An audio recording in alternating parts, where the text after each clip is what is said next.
மத்தேயு அதிகாரம் 20 வசனம் 1 முதல் 16 வரை திராட்சைத் தோட்டத்தில் வேலை செய்பவர்கள் பற்றிய உவமையில் நாள் முழுவதும் தொழிலாளர்களை வேலைக்கு அமர்த்தும் ஒரு நில உரிமையாளரை இயேசு விவரிக்கிறார்.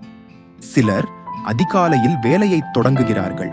மற்றவர்கள் 11ஆம் மணி நேரத்தில் மாலை 5 மணி வேலையை தொடங்குகிறார்கள்.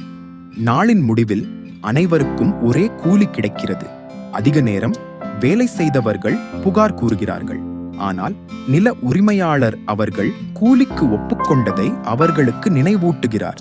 மேலும் தாராளமாக இருப்பதற்கான தனது உரிமையை வலியுறுத்துகிறார். தேவன் அழைக்கும்போது நாம் காட்டும் உண்மைத்தன்மையும் பணியாற்றும் மனப்பாங்கும் தான் முக்கியம். எவ்வளவு காலம் உழைத்தோம் என்பது அல்ல என்பதை இந்த உவமை கற்பிக்கிறது.